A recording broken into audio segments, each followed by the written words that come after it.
Bonjour, est-ce que tu peux te présenter? Eh ben bonjour, je m'appelle Jean-Philippe Compagne, je suis enseignant ici à la MJM et expert en IA de manière générale. OK, Voilà. la MGM, rappelons, une école. L'école de design graphique, à D'accord, destination des élèves, école privée quoi. voilà. Voilà. Et toi, quel a été ton parcours, à la fois scolaire et après d'étudiant? Eh ben écoute, moi j'ai fait un bac pro artisanat et métiers d'art, option communication graphique. C'était Ouais. à l'époque ou avant que ça Quelle année? change encore. Ouais, ça fait 8-9 ans, peut-être 10 ans, plus de 10 ans facile. Ah d'accord. Ouais, j'ai fait ça sur Tu Reims. quel âge? Là j'ai 30 ans. Ouais. Ah, tu fais beaucoup plus jeune. C'est les joues, c'est Ouais. les joues. D'accord. Et donc, tu as bossé un petit peu suite à ton bac? Bah, en fait, j'avais 2 possibilités qui s'offraient à moi, mais une qui m'accordait beaucoup moins de temps vis-à-vis de ma famille, du privé et cetera, et j'étais très pris par le privé. Donc voilà, j'ai dû faire ma sélection. J'ai arrêté mes études à la suite du bac et j'ai lancé mon activité en indépendant dans l'année et puis, c'était parti quoi, j'ai commencé à faire, mes commandes, bon gré mal gré. Ça a Ouais, été très, très dur. ouais, mais c'est une expérience Extrême. incroyable parce qu'en général, on Ouais, se lance pas à son compte si jeune ouais, et tu as appris vraiment sur le tas. prend des grosses claques, ouais. Ouais. Ah, c'est la Et bonne quand tu leçon, la bonne leçon. et quand tu allais voir des clients, ils disaient: «Mais tu pas un peu jeune?» ou Bah, en fait, c'était chaud? non, c'est jamais vraiment arrivé ça. À partir du moment où on a une solution pour quelqu'un qui a un problème, c'est pas vraiment l'âge qui va compter, à ce niveau-là. D'accord. Si tu es capable de répondre à leurs problèmes, il faut voir un peu l'arrivée de l'informatique, c'était comme ça, hein. La plupart des gens qui savaient se débrouiller en informatique étaient plus jeunes que ceux qui voulaient s'en servir. Ah ça, c'est clair. Oui, il y a eu, Il y a eu cette génération une différence jeune qui incroyable, contrôlait tout sur l'ordinateur, était trop facile. ouais. Ouais. Bon, on est arrivé d'une nouvelle génération actuelle qui a tendance à être de plus en plus paumée sur l'informatique, peut-être à cause d'un confort peut-être. Ouais. Il y a trop de technologies, peut-être trop de choses à apprendre. Mais nous, on a eu le temps, enfin moi en tout cas, né en 90, j'ai pu, dans les années 90, j'ai pu voir le truc arriver, L'évolution arrivée, tout ça et là cetera. ouais, le Minitel, machin, Et je petit les à ai vus petit, tu as eu les arriver. différents, ordinateurs dans Ouais, peut-être mon père avait déjà un Atari 2600 à l'époque, donc ton avec père, le il bossait? Cubase 1 pour le Ah ouais? montage son à l'époque. Alors moi, je suis plus vieux que toi, je suis né en 1969.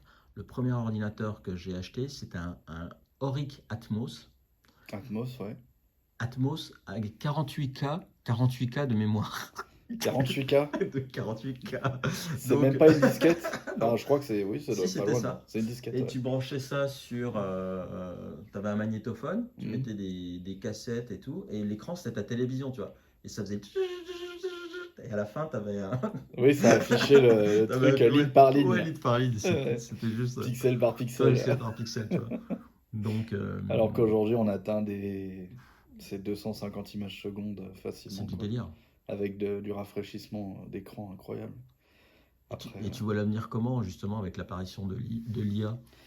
bah, l'IA, ça pose des gros problèmes éthiques et moraux et c'est un grand changement. C'est un changement de paradigme humain, c'est un changement de questionnement sur, qui nous sommes nous et à quel moment eux, ils vont être quelque chose aux yeux de l'humanité. Est-ce qu'un jour ils seront peut-être indépendants de leurs pensées, auront peut-être, une vie à eux, quoi? Alors, je crois que tu t'intéresses à la science-fiction. J'adore la science-fiction, ouais, Et quels j'adore. sont les premiers récits que tu as lus, notamment les auteurs que tu aimes bien?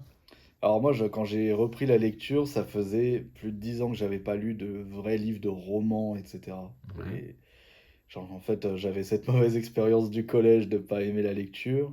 ouais, L'école m'avait pas forcément transmis l'amour de la lecture, ouais. m'avait transmis l'amour des mots, C'est déjà ça, mais de choisir le bon livre qui me plaisait à moi et que j'allais passer du temps dessus et à côté, on avait le PC avec des jeux vidéo et cetera. bien Bon, sûr. le choix malheureusement, s'est porté, sur la procrastination plutôt que sur le savoir, mais avec le temps, ouais, j'ai repris la lecture, j'ai recommencé avec, Lovecraft. Ça m'a Ah, vraiment, Lovecraft, génial. énormément bien démarré. Ouais, Alors en plus, c'est des petits bouts, alors pour ceux qui veulent commencer un truc fantastique horreur, c'est génial. en plus, c'est des lettres, c'est des courriers, c'est des machins, une sorte d'investigation. Très, très sympa. Et d'ailleurs, il y a un auteur de manga Oui. qui adapte Lovecraft Oui, donc en manga, et c'est plutôt très, très bon. c'est Gutanabe. Ouais, c'est ça. Ouais, C'est ça. Gutanabe, excellent, Excellent, ouais. très bonne interprétation de manga. Exact. Il y a eu quelques films et ça va commencer à renaître bien fort parce que c'est sûr. il y a Guillermo del Toro qui a fait son petit cabinet des curiosités sur Netflix qui a beaucoup parlé de Lovecraft. Ok. Très très très très cool. Ah, mais c'est bien, Mm. ça va être top. Et donc, Et donc ouais, ouais, après ça, du coup, j'ai commencé à lire à Asimov et là, ça a ah, été la claque. la révélation, ouais. Ah oui, bah Moi, là, c'est pareil. inspecteur, collègue robot contre le monde et les planètes, moi j'ai trouvé ça génial. C'est Trop génial. bien. Et effectivement, comme on en parlait juste avant par rapport à l'IA, comment à un moment donné on va se positionner par rapport à cette intelligence. Est-ce que eux, ils vont avoir une prise de conscience de qui ils sont. Et là, on tombe dans la SF genre Terminator ou des Alors, scénarios comme ça. c'est vrai qu'on parle souvent de l'indépendance robotique en elle-même, de la psychologie de la robotique, comment et à quel moment elle va estimer que l'humain n'est plus utile et qu'est-ce qu'elle va Mm, en faire bien sûr. de l'humanité, et à quel moment, en fait, à quel niveau de couverture, et on n'a aucune visibilité là-dessus. La réalité, c'est qu'elle pourrait très bien atteindre son niveau d'indépendance intellectuelle en se disant, bah ça y est, maintenant, moi, je peux commander, pirater une usine pour faire moi-même mes robots et conquérir le monde en allant chercher moi-même les ressources dans les montagnes avec des robots qui sont programmés aussi. Donc là, de là à ce que tout soit interconnecté comme ça, il y a quand même pas mal de marge. Et peut-être même qu'elle sera déjà capable de faire ça avant même que l'on ait les robots de créer, quoi. Qu'elle se Mais dise, je pourrais faire mon robot moi-même.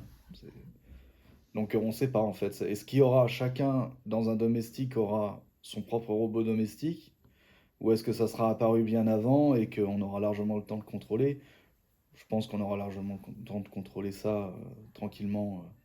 L'IA, elle fait peur parce qu'elle met une claque intellectuelle à l'humain mm, et que peu de gens se disent qu'un jour ils arriveront à égaler. Mais c'est parce que notre confort aussi a permis la naissance de l'IA. L'IA, c'est juste un agglutinement du savoir humain qui a été stocké sur Internet et qui a été mis dans le réseau.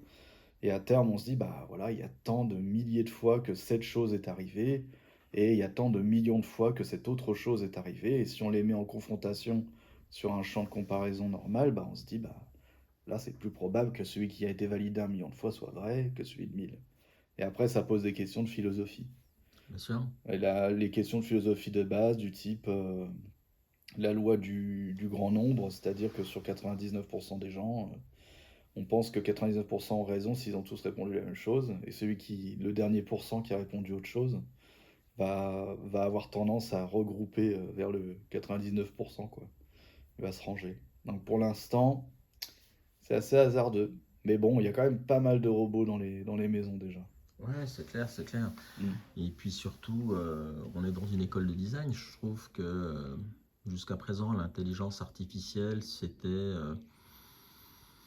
finalement comment répondre rapidement à des questions, trouver des solutions. Mais il y a aussi l'aspect créatif maintenant. C'est-à-dire que on peut demander des choses à l'IA et elle se met à produire des choses d'une grande créativité. Alors, il y en a qui moquent un petit peu le rendu, mais Mm. moi je suis assez émerveillé. J'ai testé certaines choses en demandant à l'IA de me créer certaines histoires. J'avoue que j'ai été très surpris. Donc Mm. quand la créativité est là, une forme d'intelligence est là, une adaptation est là, à quoi va servir l'humain dans la plupart des tâches en fait. C'est ça qui est assez. Bah là, si on se centre sur la créativité, il y a une grande question, c'est de quoi naît la créativité? C'est Ouais. quoi la créativité? Mhm. C'est ça que ça re-questionne, puisque si on sait imiter quelque chose qui ressemble à de la créativité, où est la créativité tout court? Si ce n'est le mimétisme ou l'association d'idées. Et moi, j'ai théorisé un peu le truc de manière un peu violente.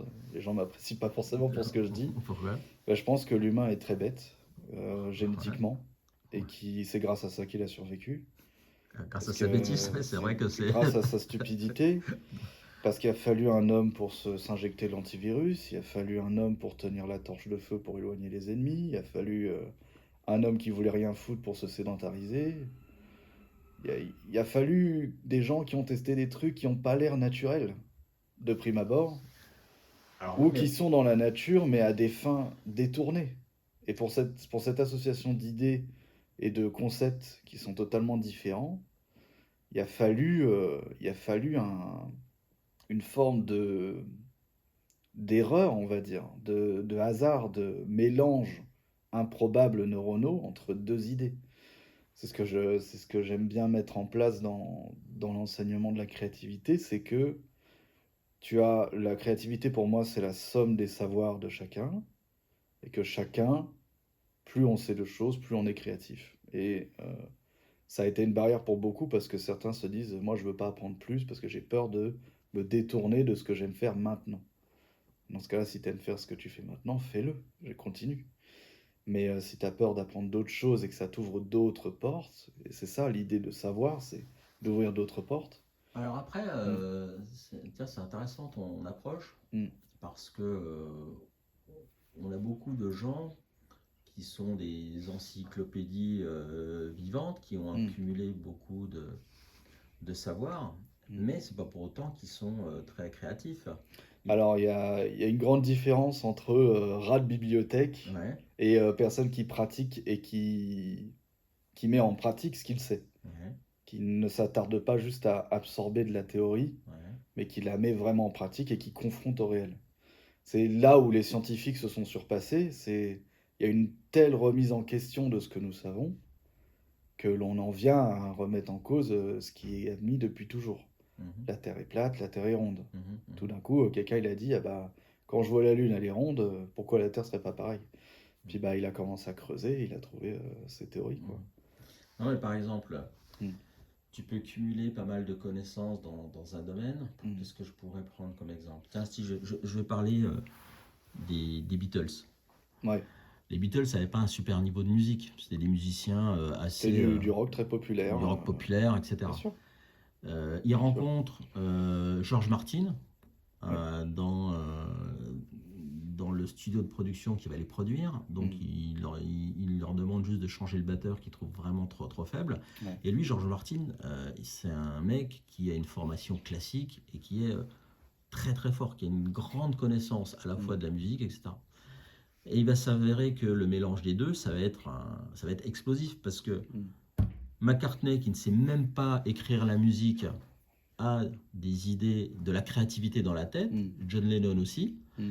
et George Martin, qui lui, avec sa connaissance de la musique classique, va dire, ah, tiens, là, on va On plutôt mettre des pourrait ajouter violons, on ça, là va on ajouter pourrait ça, etc. adoucir, là on pourrait faire, ouais. Il va travailler les arrangements, etc. Mais Mmh. la créativité, et c'est ça que je trouve un peu fascinant, c'est qu'il est quand même venu d'esprits qui n'étaient pas exceptionnellement des génies en fait en musique. Et c'est pour ça que Il y a je souligne le fait que quand tu as dit c'est une accumulation de connaissances au départ, ouais. je me dis pas forcément en Bah, fait. après en tirant la métaphore et si je vais un peu au bout de la chose, c'est que, ce que tu sais va diamétralement opposer, des choses qui se confrontent. Ouais, Par exemple, si tu t'intéresses à des aspects religieux et scientifiques, il y a forcément des points de désaccord bien sûr. extrêmes et si tu arrives à les associer, soit artistiquement, soit Mhm, techniquement, soit à travers de l'évocation ou de la dévotion, tu peux faire naître une troisième forme.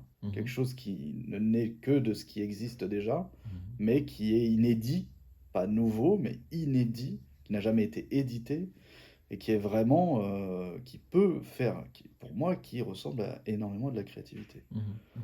Parce que il aurait fallu, il faut que l'homme observe que l'animal est effrayé par le feu Ouais, et que la foudre frappe l'arbre pour le mettre en feu ouais. et se dire, «Si moi je tiens le feu, si je déplace le feu de l'arbre, mais dans ma main et que je fonce vers l'animal, il va reculer ou il va avoir peur» Mhm, et l'humain va essayer de reproduire ce qui existe entre ces 2 là, en les associant de manière, qui n'était pas, normale à la base, qui n'était pas, convenue. Donc finalement, l'homme n'est pas si bête que ça, parce qu'à un moment donné, tu disais, C'est son ingéniosité, sa Ouais, bêtise. ok. C'est là. Ah, c'est ça que tu voulais dire. Sa bêtise, effectivement, c'est sa capacité à associer 2 choses qui n'ont rien à voir. Ouais, à créer des outils Parce que et à si on les était utiliser. un être parfait de parfait, Ouais. on les aurait conçus comme des ordis, il est pas capable de faire ce qu'on lui dit pas. Mais c'est vrai Point. qu'à la base, l'homme, par rapport à plein Ouais. d'autres animaux, par rapport à un singe, il n'est pas très rapide, il ne sait pas bien monter aux arbres. Par rapport à plein d'animaux qui courent beaucoup plus vite, Oui, il bien a dû sûr. compenser finalement ses manques en créant des outils et en faisant preuve effectivement Mmh. une certaine ingéniosité. Mais moi, ce que je pense, c'est qu'au fil du temps, je pense que l'intelligence, elle a progressé au fil du temps. Ouais. Et que finalement, à un moment donné, quand on a commencé, et c'est peut-être, j'en sais rien, j'allais dire, moi, avec la télévision. Je pense que tu connais Bradbury qui a écrit Fahrenheit Ouais. 451. Ouais. Je pense qu'il l'a écrit en pensant que la télévision allait commencer à amener l'homme justement à ne plus lire, à plus euh, exercer son cerveau, à réfléchir Ce et à qui a devenir été une le espèce de cas fut consommateur. un temps, hein. Et je pense que ça continue encore. Si tu me disais, tu as fait l'effort à un moment donné de te dire, bah, tiens, je vais redécouvrir la littérature, mais si tu restes qu'un consommateur devant soit des programmes, que ce soit télé ou YouTube, ou Hmm. des jeux, et qu'à un moment donné, tu n'exerces plus ta créativité, bon, en fait, tu C'est sers un plus à rien. muscle, c'est un muscle, hein. La créativité, ça s'entraîne. Ouais, c'est ça. Ça peut partir de rien. Et j'ai l'impression que de plus en plus D'ailleurs, d'hommes et de femmes. la plupart des créatifs les plus connus sont des créatifs très élémentaires, Mhm. qui font une seule chose tout le temps. Ils le font plein de fois. C'est tout. Ils prennent un truc et ils répètent, ils répètent, ils répètent, ils répètent. Et ils y trouvent toutes les finesses et les subtilités, et les micro-paramètres qui en font ce que c'est, et l'exploitent à 200%. Mais ultra focus, concentré, dédié à une seule tâche. À une seule tâche, ouais. Mais comme tu le dis, effectivement, on peut se poser la question. Plus il y a d'écrans, moins les gens lisent. Et puis finalement, on a remarqué que pas vraiment, parce que les jeunes finalement communiquent de plus en plus par écrit, Ouais, parlent de plus en plus, voire même plus qu'à l'arrivée d'Internet. Parce que ok. Internet proposait une alternative de communication, Ouais, et pendant très longtemps, Internet, c'était du mail. Ça oui, s'arrêtait à de la correspondance comme du courrier. ok. Puis après, on a vu le courrier baisser en consommation et les mails augmenter. Puis bah, après, on a vu, ah bah tiens, les réseaux sociaux, bon bah. Puis là, on a les réseaux sociaux vidéo, bon bah, ils ont repris un peu, donc ça a baissé un peu la conso de mail. Bon, le mail est toujours resté quelque chose de très ancré, parce que c'est un peu notre adresse bah, sur Internet, quoi. Mhm. C'est une adresse virtuelle. Et si on compare les médiums entre eux, ce qui est plus dans la télé est dans les réseaux, et ce qui sera plus dans les réseaux sera ailleurs, Mhm. et ainsi de suite. Et avant la télé, il y avait la radio, et avant la radio, il y avait les personnes dans les villages, les journaux, il y avait tout ça.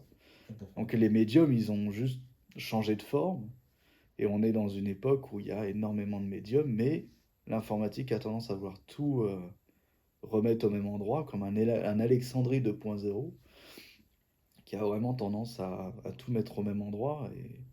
Et ce qui manque peut-être à la génération qui suit, c'est un esprit de recul, un esprit critique, un recul sur l'information, Après, qui est c'est souvent compliqué. reçu de manière trop crue, Ouais. ou de prime abord, si c'est la première fois que je le vois, c'est forcément vrai. Mhm.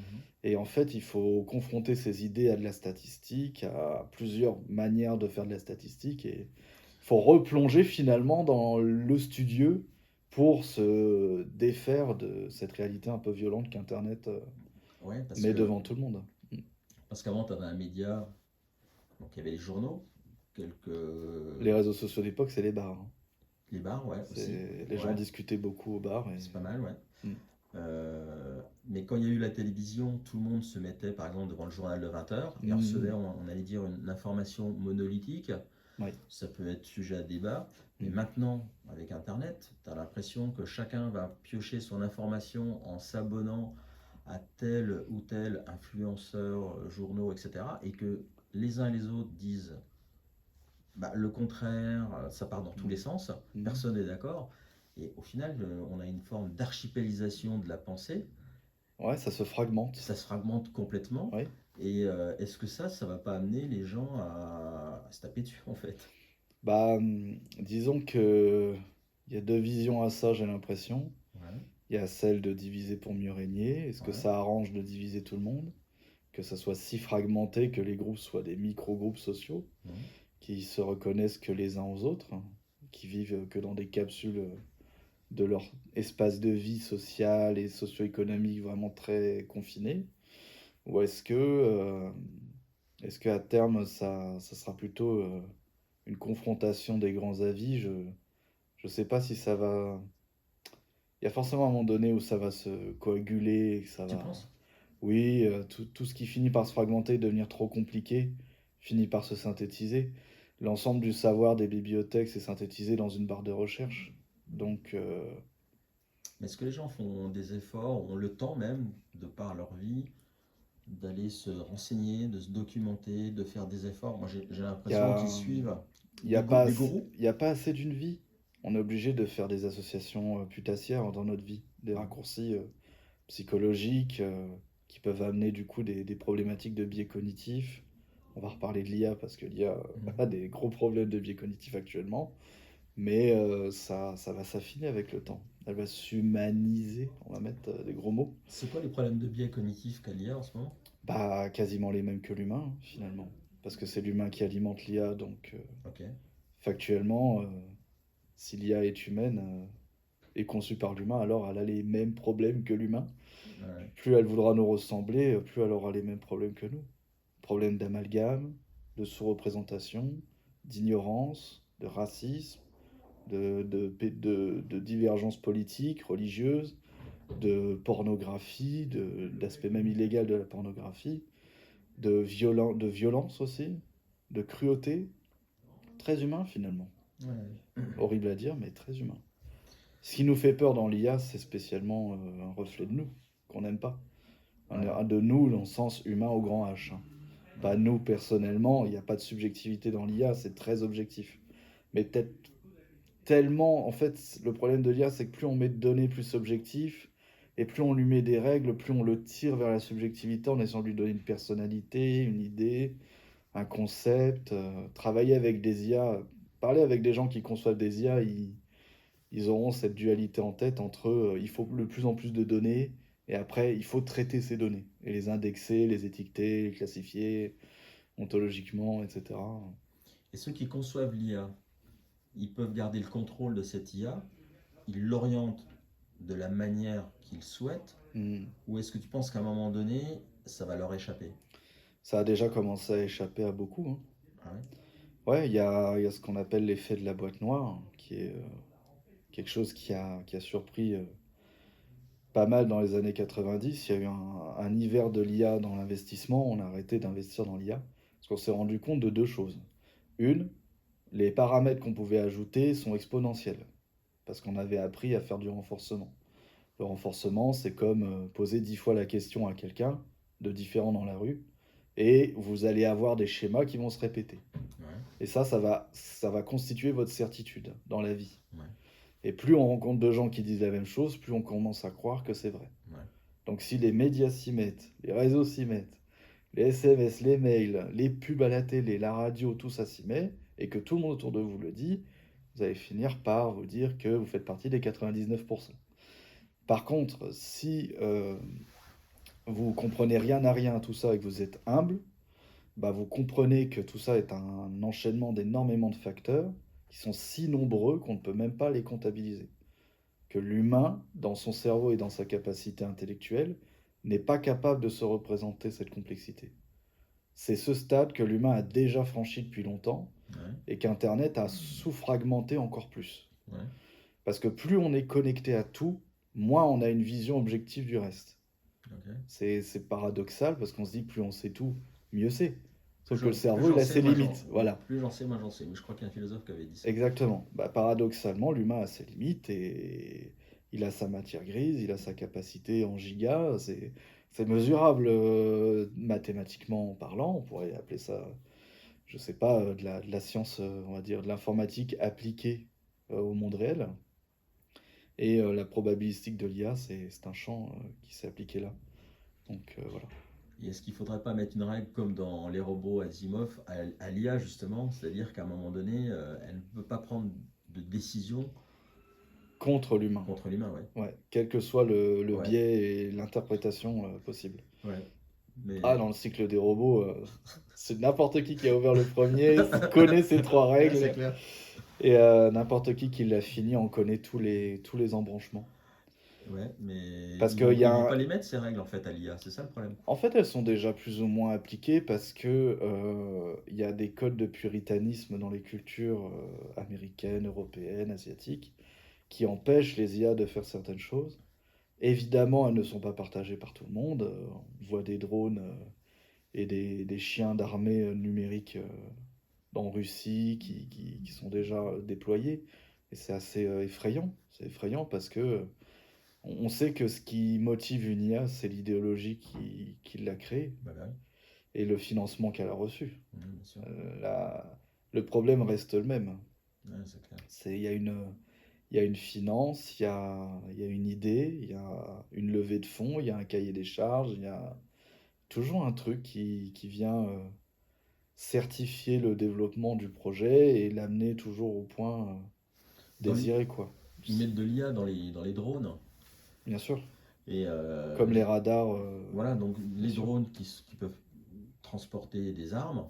Et à un moment Absolument. donné, est-ce que le drone est autonome pour faire des choix et bombarder ou pas? Et comment tu les fais, ces choix? Tu Alors vois, par exemple, ça, tu es au-dessus d'une zone, hmm. il a pour mission, peut-être par reconnaissance faciale, de déglinguer telle ou telle personne dont on veut éliminer. Mais il se trouve en compagnie, par exemple, d'une femme avec des enfants. Donc, tu dis quoi au drone? On s'en fout. Là, c'est un cas de philosophie profonde aussi, hein. Voilà, C'est la morale et l'éthique dans le choix des morts. ça va forcément se présenter. Si un terroriste se cache derrière une femme enceinte, est-ce qu'on tire à travers la femme enceinte? Voilà, en gros, c'est ça. C'est ça la question. C'est ça. C'est Est-ce qu'on va s'en priver? Je suis pas sûr. le choix entre trois enfants qui ont un destin, 80% vont être des délinquants, mais de l'autre côté, on a un meurtrier récidiviste qui va se faire exécuter par le train. Question philosophique profonde. Voilà. Et donc, Chacun y voit un peu midi à sa porte. Et l'application de ces lois va forcément être supervisée très longtemps par l'humain, jusqu'à ce que le schéma humain des décisions nous donne de nouvelles données qui, elles, alimenteront les IA de choix moraux et éthiques à l'avenir. Mais on n'y est pas encore, mais ça va venir.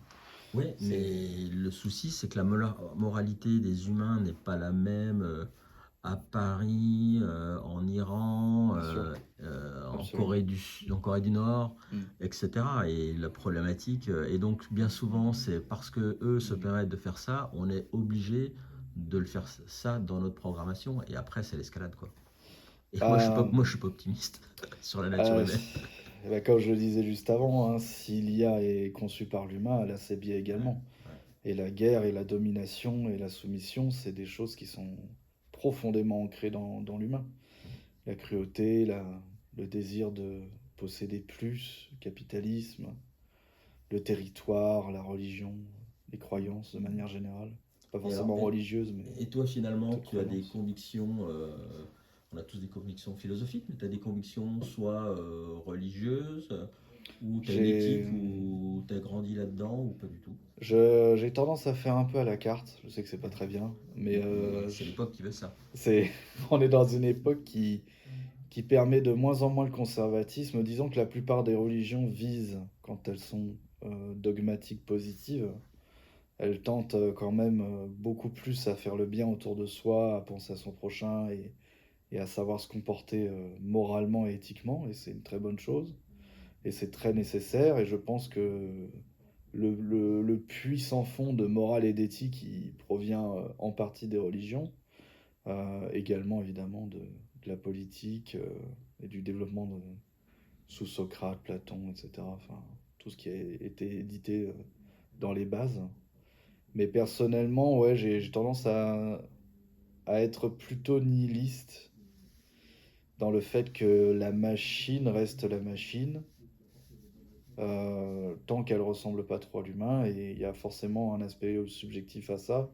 Le moment où elle dépassera cette barrière de flou que je m'estime personnellement, peut-être que je serais prêt à la considérer comme un être à part, une nouvelle race, quoi. Tu as une pensée un peu nietzschéenne, ça, c'est ça? Bah, j'aime pas trop l'avouer, c'est un peu compliqué, Nietzsche. Il y a beaucoup de choses avec lesquelles je suis pas d'accord. Parce que j'aime bien aussi le romantisme et une sorte de masochisme à la Spinoza. J'aime bien le fait que si on manque de choses et qu'on en souffre, c'est qu'on l'aime. Alors pas qu'on aime souffrir, mais que le ressenti de l'amour est indissociable de la souffrance qu'on éprouve du manque. Mhm. Et ça, c'est une chose intéressante de ce point de vue-là. Et je pense que ça, c'est un panache très humain, d'être capable de ressentir le manque, le, la perte, la vraie perte, le changement brutal. C'est c'est une chose que je pense la machine devra imiter vulgairement pour s'y associer.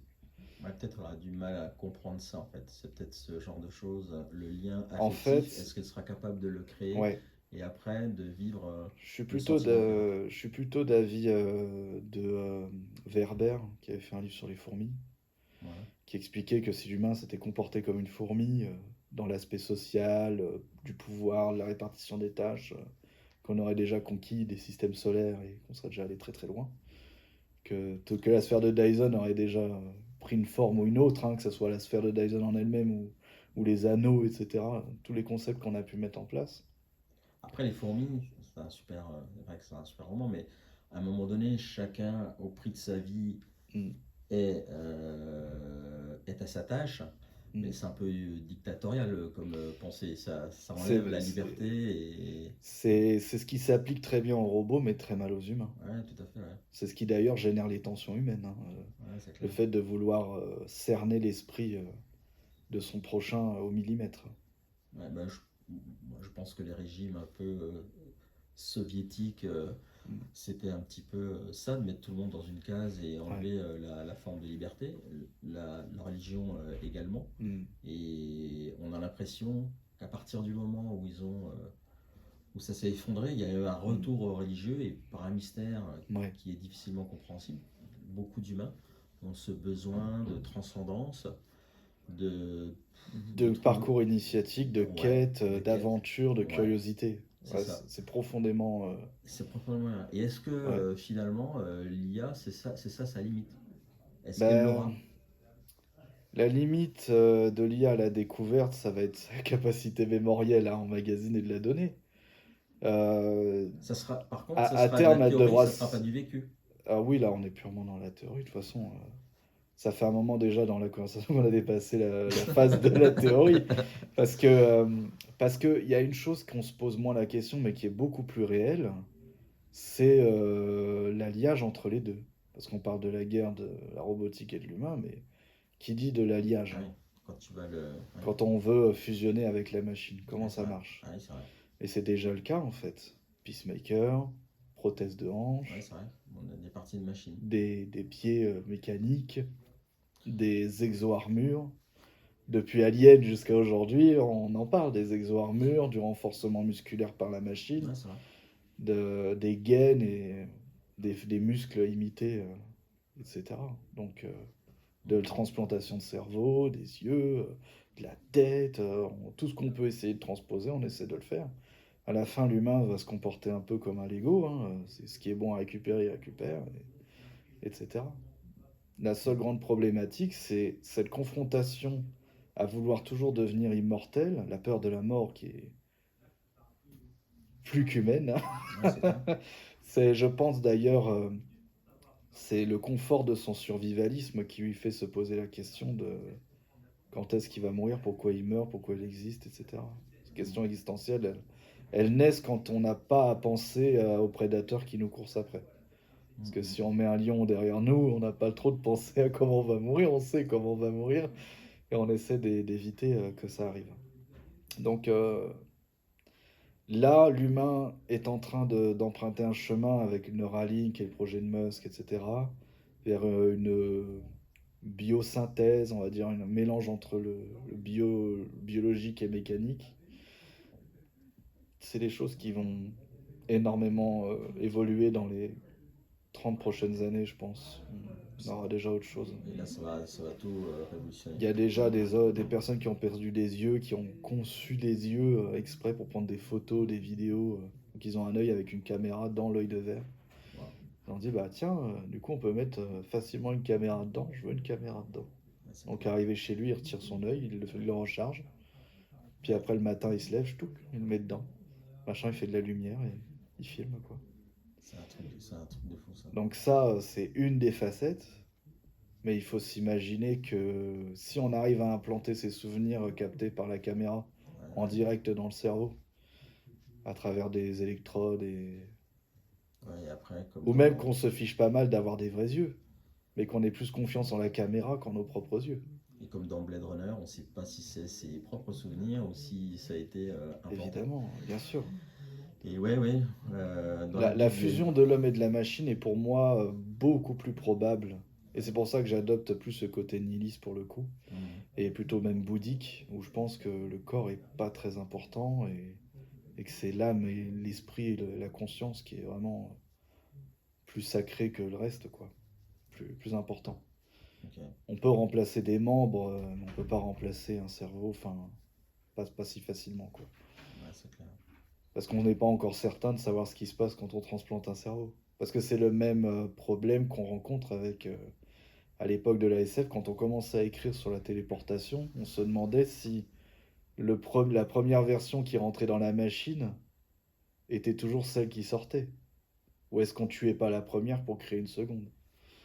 Et est-ce qu'il n'y avait pas un nœud quelque part, dans le temps ou dans l'espace ou dans une réalité alternative? Et là, ça a fleuri énormément de récits. Mais la question, c'est de savoir si on est toujours humain, en fait. C'est tout. Mhm. Et du coup, de définir qu'est-ce qui est humain. Donc l'IA, en fait, c'est très gênant parce que ça confronte l'humain à son ignorance, parce que beaucoup n'ont pas pris le temps d'apprendre tout ce que l'IA a appris, et que de toute façon, ce n'est pas faisable. Donc, effectivement, ça nous met en imposture. On se dit, mais qu'est-ce qui restera de nous après? Ouais, Est-ce c'est que c'est clair. pas la machine qui va nous remplacer à un Ouais, moment c'est donné? clair. Mais cette peur, elle est, comment dire? La machine, l'IA est à l'humain ce que le moulin était à l'humain, c'est-à-dire le moulin aidait physiquement l'effort physique pour écraser l'orge, etc. à l'époque. Mhm. Et l'IA, lui, réduit l'effort mental, la réflexion, le raisonnement, etc. Ouais, il va même au-delà. Parce Il va que même au-delà. dans la Bible, il y a écrit que Dieu créa l'homme à son image. Mm. Moi, je pense que l'homme a créé Dieu à son image, Et selon mon l'IA, point de vue. et l'IA, Et là, maintenant, il crée l'IA, mais est-ce que l'IA va pas devenir Dieu à et la place de l'homme, et quoi? créer un homme à son image. Et par exemple, et c'est là que ça commence à devenir intéressant, parce qu'on n'avait pas peut-être pas pensé à ça. De voir que l'humain serait augmenté malgré lui, Ou alors peut-être, à la c'est- Terminator, du coup, voilà. Ou utilisé comme un alors carburant. peut-être que le mystère de tout ça, quand on Ouais. dans les textes sacrés, Dieu créa l'homme à son image, il y a peut-être effectivement des gens qui ont créé l'homme, mais que cet homme l'a, je sais pas, supplanté, on ne sait pas comment. Et c'est un éternel recommencement, et c'est une autre histoire avec l'IA. Il y a énormément de choses qui sont cycliques. Ouais, L'arrivée de la télé, on en parlait tout à l'heure, mais c'est un médium parmi la radio. La radio, quand elle ouais, arrivait, c'était quelqu'un dans une boîte. ouais, c'est clair. Et quand on a vu la télé, on a dit c'est des petits hommes dans une boîte. Ouais, c'est clair. Et puis là, avec l'IA, on se dit, bah, tiens, c'est des humains dans des univers virtuels. Mhm. Et finalement, c'est toujours l'humain quelque part. Ouais, c'est vrai. Et toujours au centre de la question. Est-ce que c'est lui la matrice ou est-ce qu'il crée les choses en fonction de lui uniquement? Mais ça appartient à chacun d'y voir sa croyance, quoi. C'est clair. On peut pas trop imposer ça. Mais du coup, ouais, effectivement, la créativité est une grande question. C'est clair. Voilà, Bon, on a déjà bien parlé, on se refera des vidéos, parce qu'en plus pas de j'ai un problème. rendez-vous. Mais en Ben tout oui, cas, c'est super pas de intéressant, souci. et je te remercie pour cet entretien. Et merci à toi. Salut. Salut.